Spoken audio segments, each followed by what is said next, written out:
Oh, this is always a blast. How many years have we been doing this, Pius? Well, we're celebrating 10 together.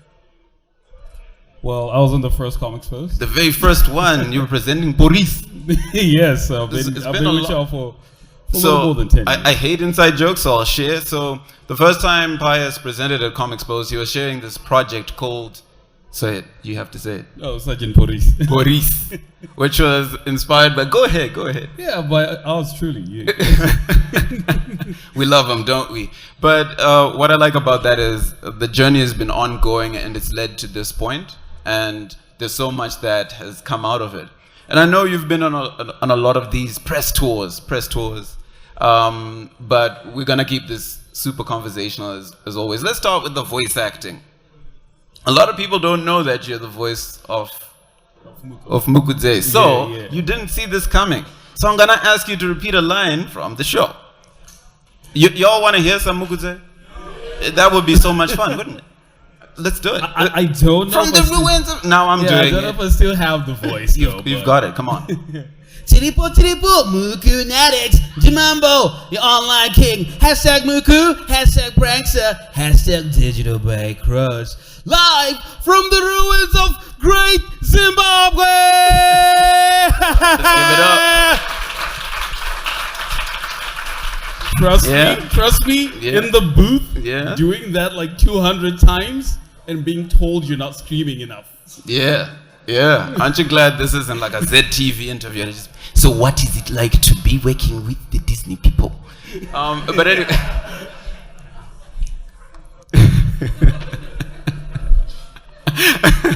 It's good to have you here. So generally, what's the experience like now? I mean, Kizazi Moto has been out since what, June? Yeah, is it July 5th? June 5th? Yeah. I can't remember. Yeah. Okay, so what's the one thing that you didn't expect from the whole process of working on this? Because I know we have the team here in Harare, Alula. What is it that you did not expect going into this partnership where you were the lead for the project? I'm sure you had your expectations before. Say, oh, it's going to go like this. I'm going to be Spielberg, and then I'm going to animate it. How did it go in reality for you? Well, I think the first thing that I could say I didn't expect was just how humble people are high up there. We have this perception that, hey, you're going to be working with these people and they carry the weight of who they are on their shoulders. But they were very, very respectful. So they respect the vision. So it's not, you know those adaptations that we hate so much? It's not like that when you make them. Because our film, it was like, that 3 films. Yeah. Like, it was called The Adventures of Cuckoo before. Yeah. It was a 3 calls, means it had 3 films, but it was converted to a 10-minute short. Yeah. And it was difficult, but it's the respect of the vision and how humble everyone is when you get there is just insane. They really help you work the whole process. Yeah. And when you can't deliver a certain thing or when you can't do something, there's a reason why. You know, it's rarely the execs chiming in and telling you, oh, remove this character, do this. You usually do it yourself. So I'm going to ask you one question moving forward, then I'm going to ricochet and go backwards. So I'll ask you this. How much of the original essence of the story remained in the short that we saw, and how many compromises did you have to make? So the plot is still the same. So that stayed.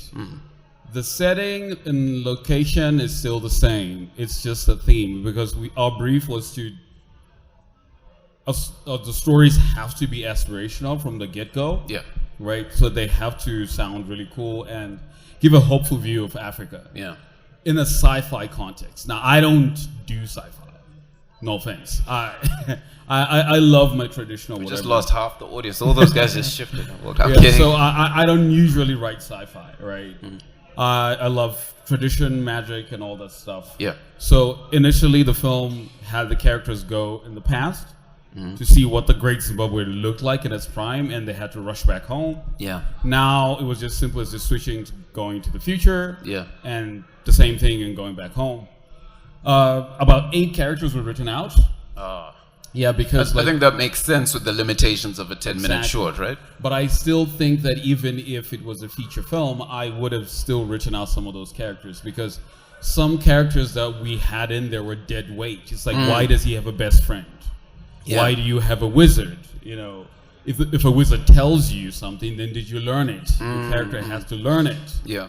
You know, so you end up writing out 8 characters, but the plot of the story is the same.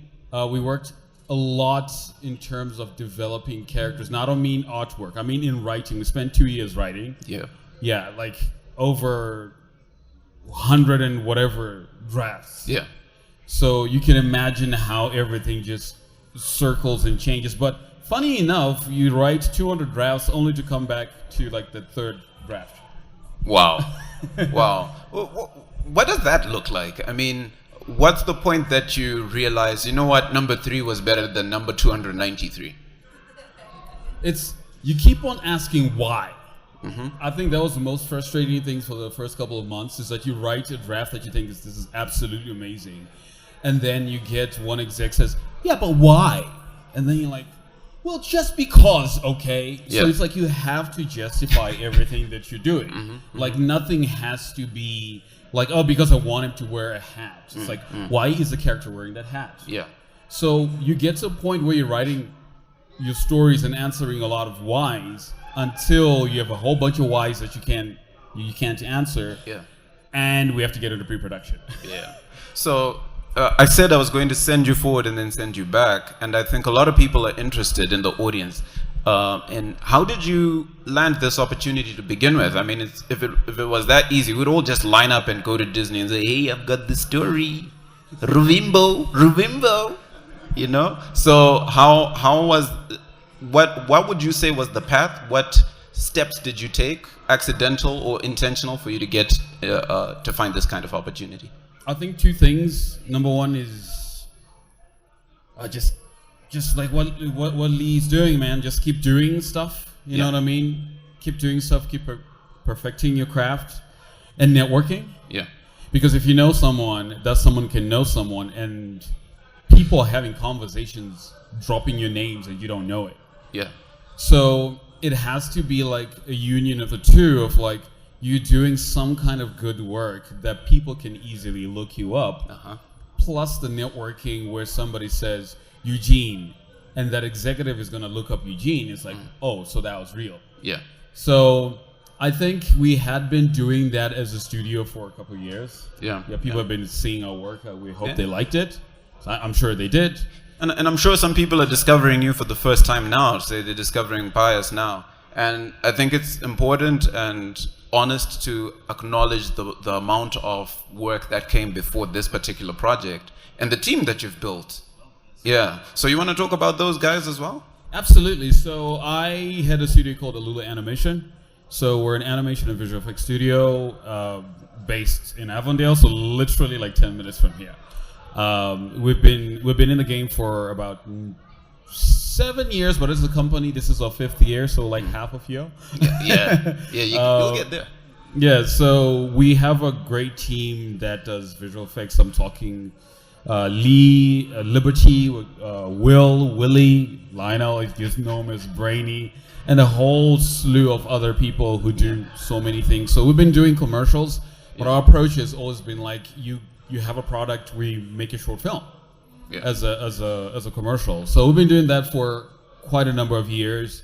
It helped us develop our storytelling skills, our craft, our lighting, everything in production. At the same time, tell entertaining stories. So I think when they looked us up on our Vimeo and even on our website, they saw a lot of stories. Yeah. And they wondered like if these people have stories. Yeah.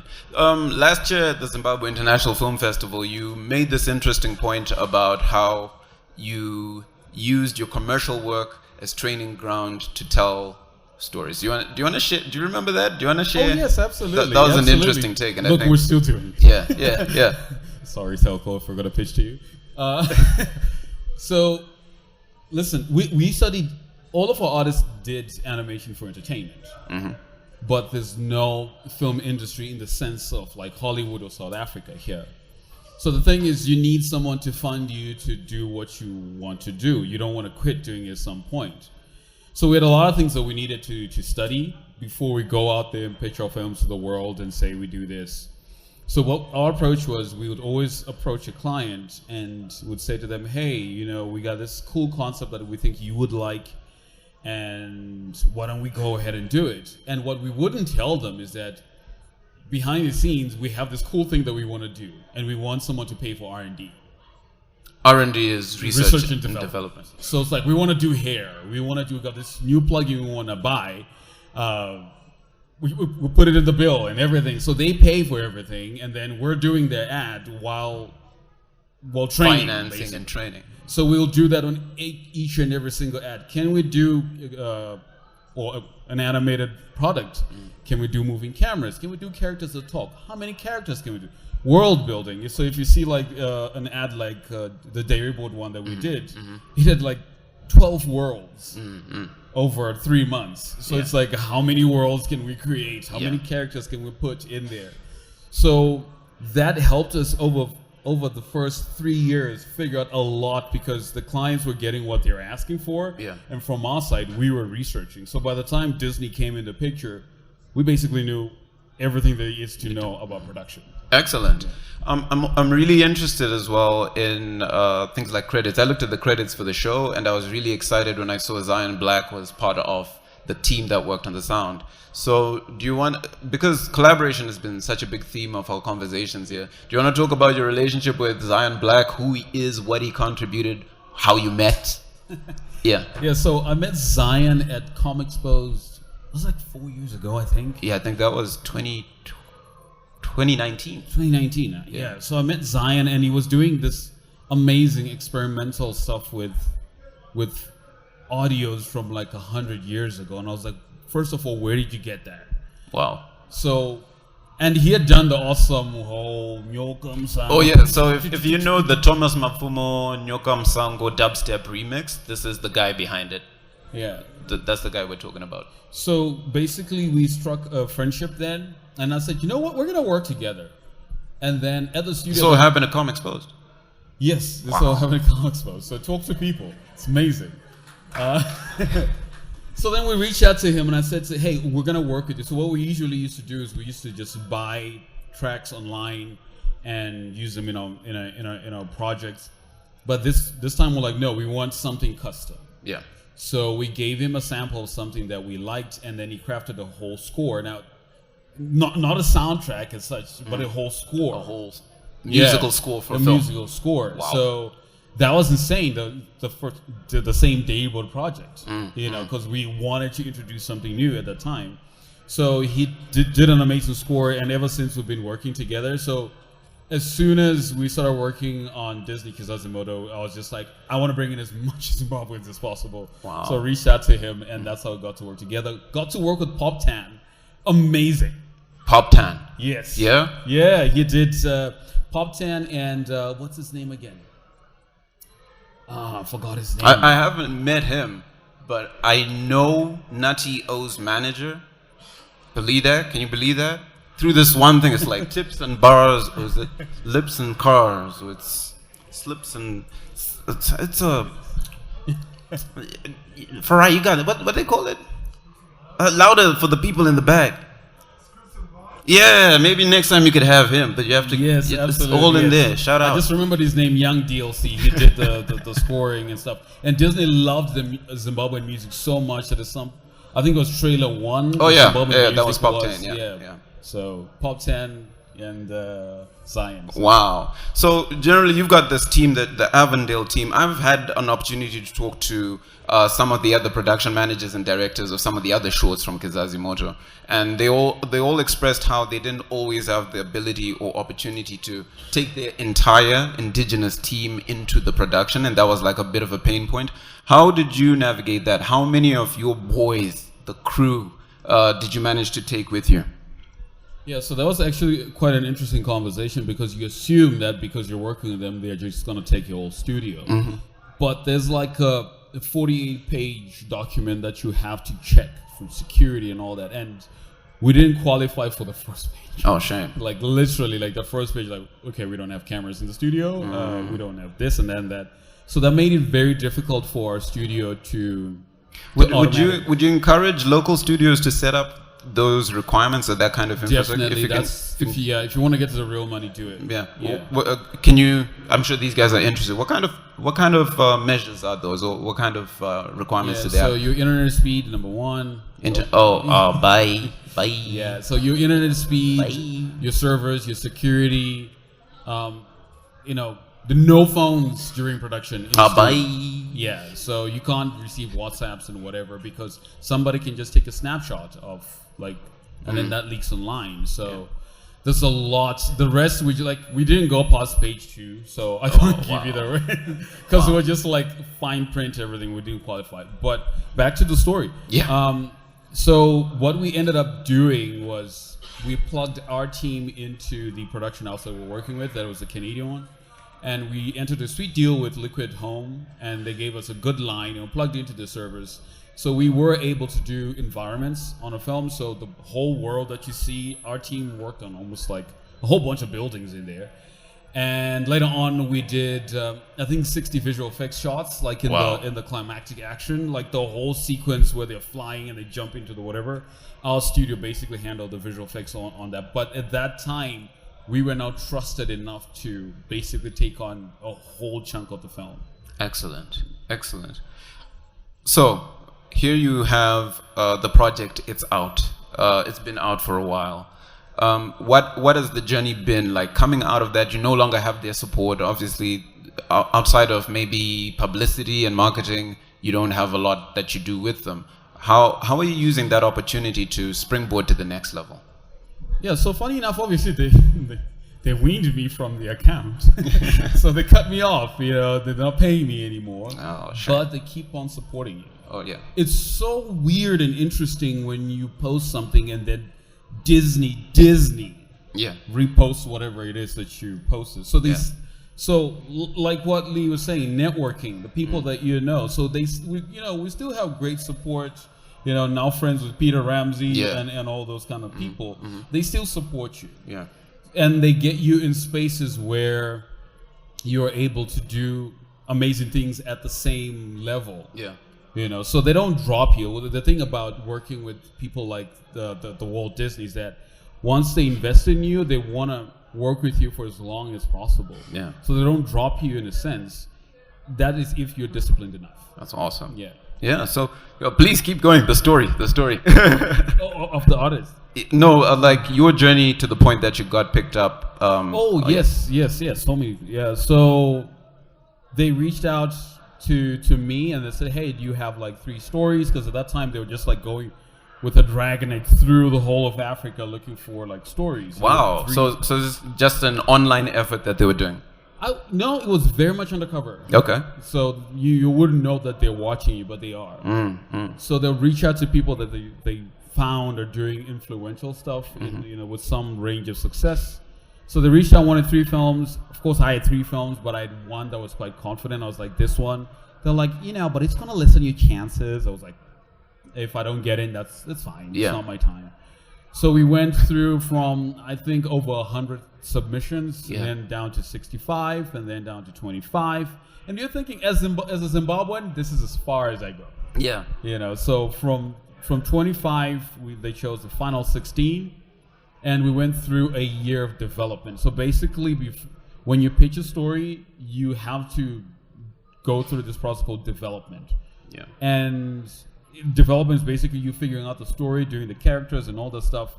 Do not get into production before your show has been greenlit, because they will throw everything that you did in development out. Wow. So we went through development, and then we repitched again. So it was a case of pitching at every door for 2.5 years.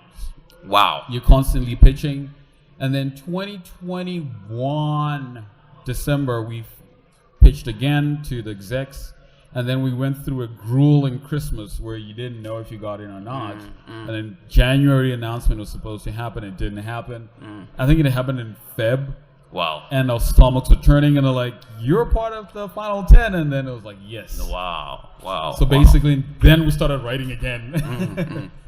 Oh, you could, yeah. This is the part where you do the kids. They say, "Give him his flowers." They say the kids. Totally awesome. Trevor, do we have time for questions? Whoa, wow. Okay, that was lightning fast. Trevor, I'll let you pick.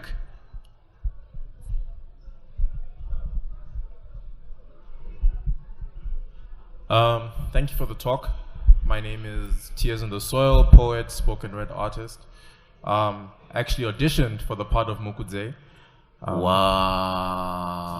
But thank you. I wanted to ask because when I got called into audition for the part, I had no interest about voiceover acting and things like that. And I wanted to ask, for someone who wants to get into it more, what are the things that we need to look for online for parts like this? Because there's a lot of conjecture that this is just the start, and that they're going to continue coming into Africa and they're going to want authentic voices. So what are the things we need to look out for? Who should we be following? Things like that.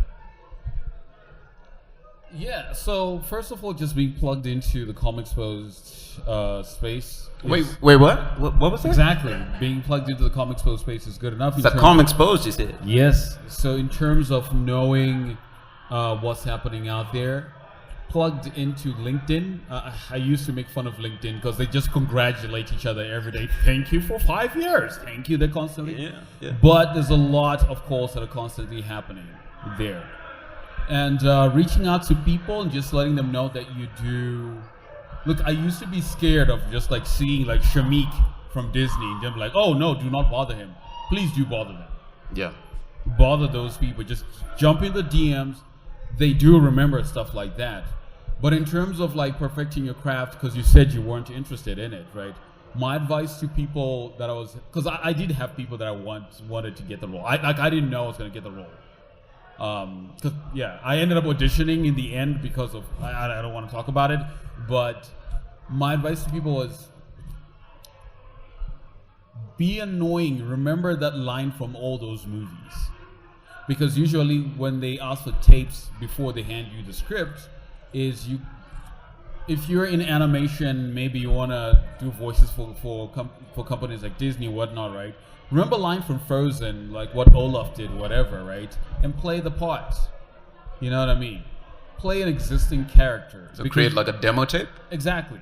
Wait, it's not a tape anymore. So yeah, real. Yeah, there you go. Yeah, so I knew that. Play these parts, because like constantly when we're writing, they ask us, well, which character can we liken this to? Which character can we liken this to? So that really helps you perfect your. Yeah. But bother people, please. That was a great one. Go ahead, Trevor.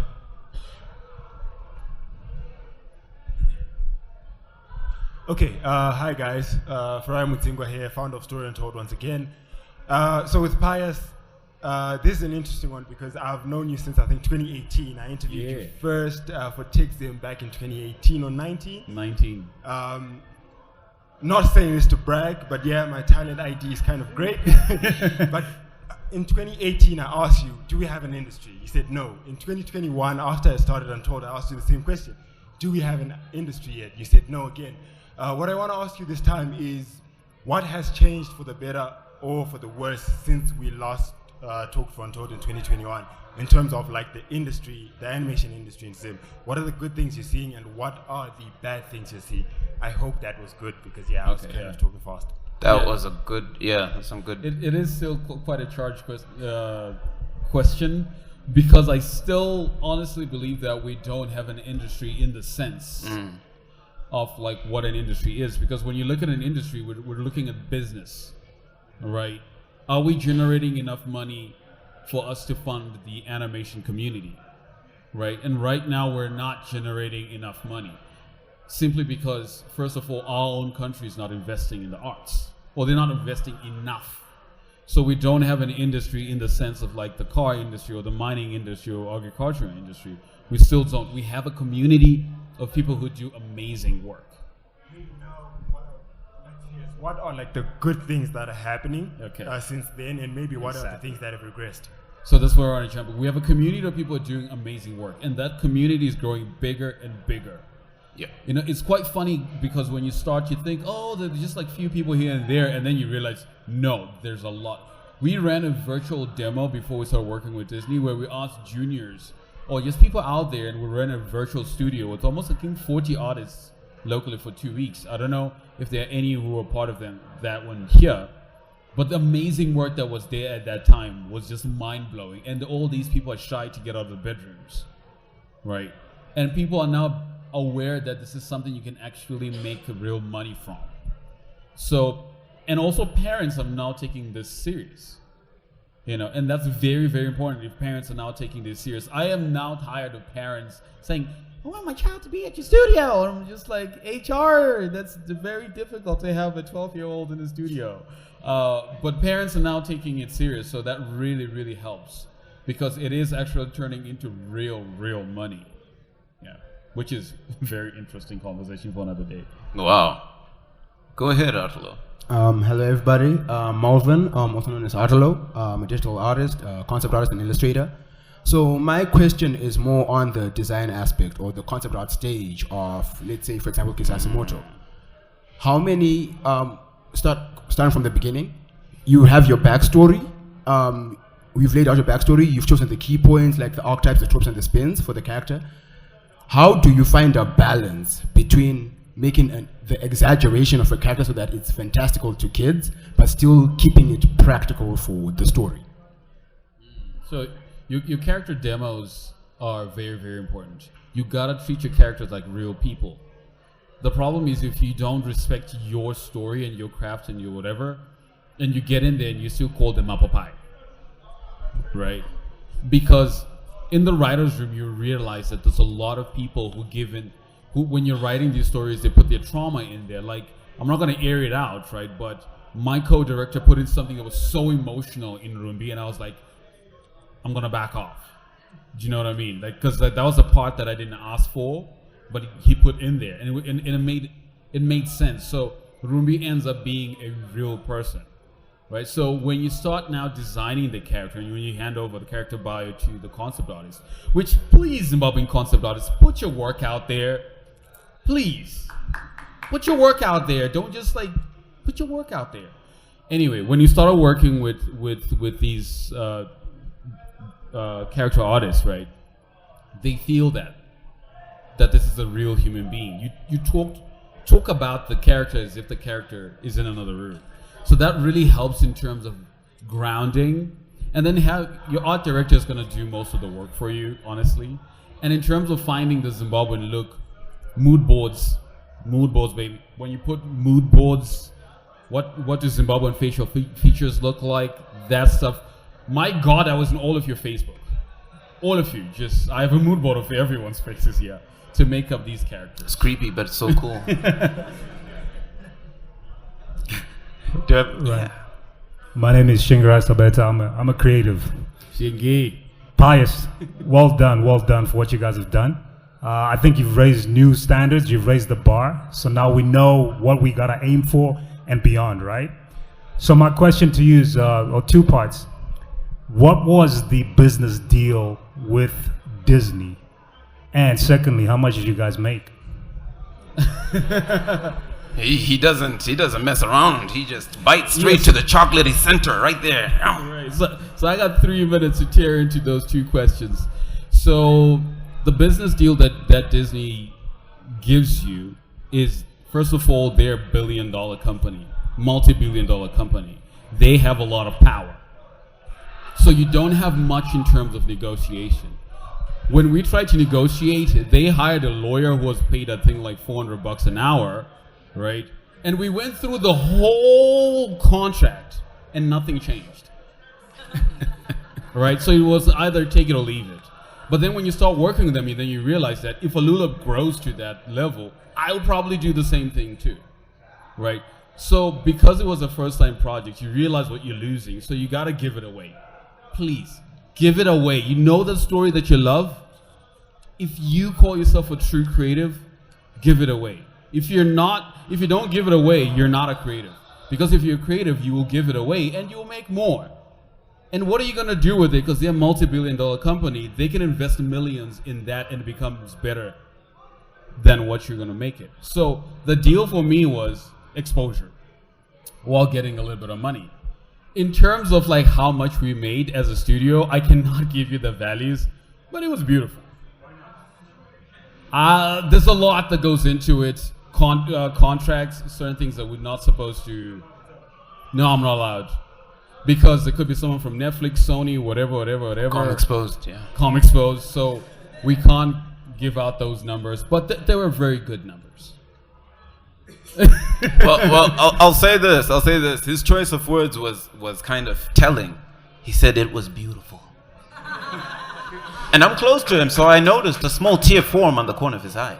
Last question. So was it a once-off fee? Like you don't make any more money from the streaming? No, Disney doesn't do that anymore, unless you're James Cameron. Wow. So do you have any more questions? Trevor, go for it. It's Marvin again. I'm an animator. I do 2D, mainly music videos. I'm also trying to go into 3D, but it's a hell of a job. It's difficult though. If you're working alone. My question is on how do you maintain originality? I think growing up, we were exposed to a lot of Western cartoons, a lot of anime cartoons. How then do you then come up with that originality in terms of bringing or telling the Zimbabwean story? I would say, first of all, go through that phase. Remember the phase where we're tracing Superman? Gotta do that, right? You gotta get to a point where you're not tracing anymore, and then from not tracing anymore, you wanna create something original until you're only doing original stuff, right? Zim is still at that stage where you're like, okay, I don't know if I can say this. You're like, ooh, manga, ooh, this, right? Yeah. You gotta go through that stage. That's why this is the Zim industry still in its infancy, because we're still taking a lot from other people. But then at the end of the day, you gotta realize that you gotta write what you see, man. Like, cause like there's this thing where you write what you watched. Write the guy next door. For me personally, I wrote my sister. My sister's name is Rumbi, and I wrote my wife was then my girlfriend, right? They made up Rumbi. So the source of your inspiration, if you want to call it that, is the things that are around you. Maybe switch off the TV and watch how your grandma speaks, right? And stop saying, I love that scene on Attack on Titans, right? Because you want to remake that. And let me tell you something. When they are in Africa looking for an African story, and then you hand in your showreel and it has Attack on Titans, they're going to say, if I want Attack on Titans, I'll go to Japan. Write what you see every day. We had this whole conversation when we were at Disney, and they were like, what does it mean for you to, as an African storyteller? I'm like, I'm a storyteller. I grew up in Africa. I write African stuff. I'm not aggressive about it. I write my mom, and then the story becomes an African story, right? But because you're working with a Western studio and it's for a broader audience, there are things that you have to kind of get the responsibility of being Zimbabwean off your shoulder and just make a cool film. But the source of your inspiration has to come from the people around you. Yoram Ghetto, right? We had difficulties with our pronunciation because when I gave them a Zimbabwean accent, they did not want it in the booth, right? So I had to speak like this, They refused. But you know what? It's the first project, so yeah. Wow. Hey, Lionel. Hi. My question is, so with the experience that you got in the information that you managed to get from these guys, what do you think that us sim creatives, animators alike, should do or try to do to at least take it up a notch? That's actually quite an interesting question. I think, first of all, we need to put more of our work out there. It was this is the thing that I did for everyone in our studio. I went to every single artist in our studio and I said, remove that nice, cool name that you put on your profile, right? Remove that and put your name. Because if we look you up, we can't find you, right? That cool, jokey Bigfoot, whatever, right? That's yours. The guy who wants to pay you millions, if they can find you in the same first search, it's over. So I think put us a work out there, and let's collaborate. The reason why I asked you about collaboration is because I wanted to understand how you do it. Because the question that we get a lot, and I think for us as a studio now, it's very difficult because people are like, you got money, right? It's like, Maybe, but we're not just going to give it out. That's not how you make money, right? There are a lot of things that you can agree on when you're working on a project. You can do a project like Hello Beautiful, right? And then it's bought for X amount of dollars, right? And that now becomes real money. We have a project that we started with Afro Tokyo called Execute at $0. But now we're getting to a point where, so I think as an industry, we need to get out more and collaborate a lot and put our work out there, especially the concept artists. You're the first people that we look for. We need more concept artists. Our characters were designed by a Ugandan and an Asian person, and then our backgrounds were done by an Indian. You know, Surrender was amazing, but I was like, where are the Zimbabweans? Do you know what I mean? But it could do. Oh yes, Kudzi was there in the development. Kudzai Gumbo, amazing legend. He did the first drafts of, it was him and I did the first drafts of Muku and Rumbi. Yeah. And then they were handed over to the in pre-production. Oh, we've got another. Got 2 questions. 3. One. The Living Hello. Song. So yeah, I have a question. What does it really take for one to get noticed? I'm a 3D artist, best I say. I started when, I think 6 years back. My current account is, if you check me out on Instagram, it's at CGR Royals. I do 3D using Blender. Over the years, I believe I've done things that I can commend. No, this is an improvement. But still, till to date, I'm still facing challenge with getting exposure or getting noticed in a way. I have had people who come to me and be like, can you do us this? Can you do us this? I get some minor clients here and there. But I got gripped when I saw your post, if I'm not mistaken, because I think I was following your business account, the Alula Animations things.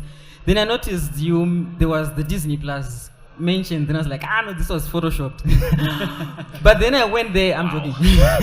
But then I went to your post, then I realized, no, this was actually a big deal. Then I was like, so Zimbabwean artists can get noticed to a point where you can end up working for something like Netflix or Disney Plus based, I say. But then I was like, so what does it take for a person like me also, a 3D artist, to be in a place where maybe in 10 years time I could be sitting in your seat right now and be like, I came to Comexposed and get it. It's a Comexposed. Comexposed. There you go. Sorry for that. It's all right. I got you. So yeah, the way that I can answer your question is, first of all, how do you calculate being noticed?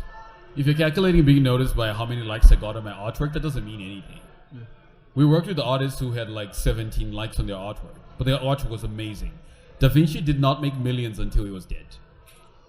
Right? Ouch. So if you're calculating being noticed by how many likes my artwork got, usually what we look at is potential. Right? I was actually quite surprised as tiny as our studios were when I was in Paris, and I was with Shamik, and then Shamik is one of the execs at Disney. He was like, cool stuff you guys are posting, right? But our stuff is like 100 likes, right? So, and the other thing is connected to what he asked, is what are you making? Do you know what I mean? Yeah. What are you making when you're doing 3D? Are you just modeling a car? Because there are a lot of cars on ArtStation now. Do something unique that makes you stand out. Do you know what I mean? You should move from a point where like being inspired by a lot of people to like, hey, I want to create some original stuff. And also being noticed, especially if you're 3D artists, when we're hiring, we look at technical stuff like your topology. I think you understand well. Your topology, when you post something, we want to see the topology and stuff like that. That's what actually gets you hired, not the final result. Because as a modeler, it's not your job to render. That's someone else's job. You have topology. So post your wireframes, post your process and everything. And hit people up, man. I said, annoy people. Get in their inboxes. Theanthropus, get into his inbox. He will ignore you, but he will see you. Can I have your number? Yeah. Awesome.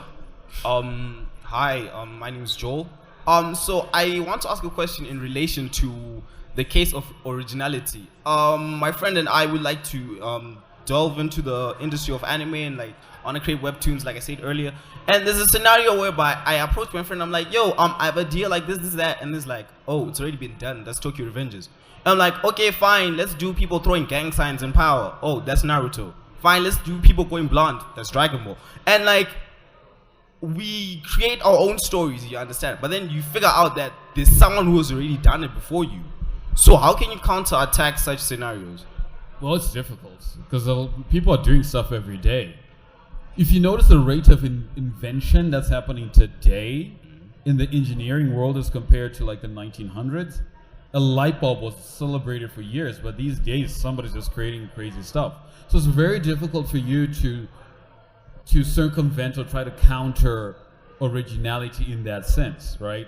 But the thing about it is that someone in Paris cannot replicate things that are happening in Zimbabwe, right? I love the South African people, Seb Sangoma, what they did with Durban. Yeah. Right? Oh, It was Chocolate insane. Tribe. The music, what they call it, gong, right? It was so Durban. When you go to Durban, you're like, oh, I see what they did. Yeah. Right? So it goes back to where are you sourcing ideas? And funny enough, you might not know that you're doing it, but when you're developing a show, I realized that during development that when we were developing Mukudze, I realized that I had watched How to Train Your Dragon and Lord of the Rings, right? And I made my own version. And I only realized that years later that that's what I had done, right? You don't even know that you're doing it. They have a word for it. You don't even know you're doing it. So usually that's the case. Keep doing it, right? Even if you find out that somebody has done a similar thing, if you love the idea so much, you can twist it, you can change it, right? But keeping the same plot. And it is possible for you to make something that's kind of already made, as long as you're not plagiarizing. Yeah. I think I've got time for one more question. I deliberately said that to bait out questions. I'm so good at this. Let's start with Bush Baby over here. Bush Baby X-rated. That's his actual name. Yeah. I'm Bush Baby X-rated. I told you. A hip hop artist. So my question is not really directed to animation or anything like that, but just as an artist in general. So, you know, like from the perspective of an independent artist, we do a lot of things DIY. And I've gotten to the point personally where I feel like doing things DIY in as much as it has gotten me to a certain place, but there's ceilings to it. Because now, with regards to a lot of productions and a lot of material that is being put out, it's very difficult to find means of finding your work to stand out in all of that material if the quality is actually not up to par, right? Because now you have to make submissions to certain places and they have stipulations and you can't meet the stipulations. My question really is how do you get out of that space where you are able to put together a really capable team like you did and be able to run it in a sustainable way so that I can even be able to avail myself to be able to work with you so that, you know.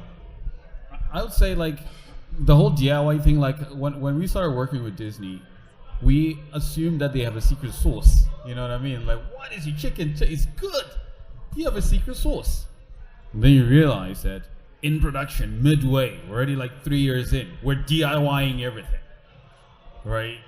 And I thought they had like a secret thing that they're doing. Everything was literally DIYing. The final result is amazing, but I don't know if you've seen the meme with the Homer with like his Pegs. skin or whatever, pegs in the back, but like in the front he's like, that's literally DIYing all the time. So the DIY thing never stops. They just don't tell you, right? Because why would they tell you, right? But in terms of like putting yourself in a space where you generate quality in order for you to work with certain people, it takes a lot of discipline. Discipline is very, very important, right?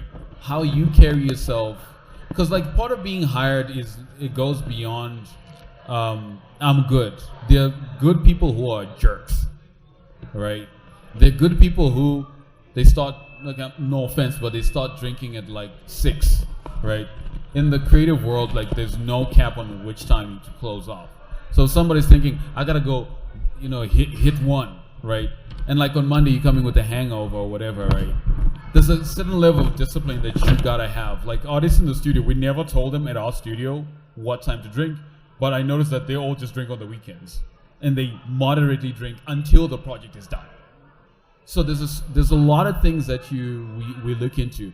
And also, like, because you're a hip hop artist, for us to work with Pop 10, there was a lot of artists in Zimbabwe right now who obviously I can't name drop, who we were looking to hire for the music. The problem is that while you are convincing Disney that this guy is amazing, he's on Instagram Live with some, those Instagram Questionable figures. Exactly, and then you're just like, I can't do that now. Do you know what I mean? So it's like discipline has been, they will give you the recipe that will make your work good. Because our work was okay. But when they gave us everything that we needed, they make sure that you're very comfortable. Yeah. Awesome. So, I have got time for no more questions, but I do have an interesting announcement. At Comexposed, we're very big on capacity building, training, and development. And Pius approached me and he said, you know what, we've got something that we're cooking up and we feel like Comexposed is the best place to actually bring it up. For those of you who've got a lot of questions, for those of you who want to shorten the skills gap, pay attention. The next 2 minutes might just change your life. Pius, please Absolutely. take it away. I'm going to try to go as fast as I can. Go for it. So obviously, like I said, networking is amazing, and you said how does Disney and all those people work with you after the project. So we're in collaboration with the French Embassy and Alliance Francaise. That's how you pronounce it. Oui, oui. So there's going to be a Kizazi Moto, and I say that lightly. There's going to be a Kizazi Moto production workshop happening, I think, on the 16th and 17th in Harare, and the 18th of November in Bulawayo. So we're flying four directors from Kizazi Moto, and we're gonna do like a 2-day workshop here in Harare at the Alliance franchise, right? So please sign up. There are limited seats because of the space. So through the channels, we're gonna talk with Eugene, and there are gonna be specific channels that we were gonna ask you to sign up a Google form. There's gonna be a whole lineup of directors like Lesejo Voster from Hidden Hands. This is flying here. Tsepo, Tafaza Hove, myself. We're gonna be diving deep into most of the questions as you are asking. What was the process like? And we're gonna try within 2 days to outline what our experience was and try a little bit to give back. Right, so little details are still being finessed, but just please mark those dates, the 16th and 17th at the Alliance. It's totally free, so you don't gotta pay nothing, you just need to register. And they're limited seats. And then in Bulawayo, so if you know any creatives who are in Bulawayo, or if you want to follow us in Bulawayo, we'll be in Bulawayo on Saturday, which I think should be the 18th, for the Bulawayo workshop. Unfortunately, Bulawayo is going to be a day. So please, please, please, please register. There's going to be a Google link form. So all of these questions. So even on the registration form, I think the last question is like, what do you want to learn? Or what questions you have, so that we can try to have answers for your questions ahead of time. Right, so it's going to be a 2-day workshop starting from, I think it's 9:30 to 3 every day. Food will be there. Doguzema Zimbo. Food will be there. And these amazing directors will be there sharing concept art and all the other stuff that you might not have seen, and telling you some of the production nightmare things and how we wrangled them. So, awesome. Yeah. You heard it yourselves, ladies and gentlemen. Free food. Now, let's give a round of applause to Pius. I think it's been absolutely amazing. Pius is still around for the rest of the day. And he's a super social guy. Please feel free to walk up to him. Let's give him a round of applause. It's amazing.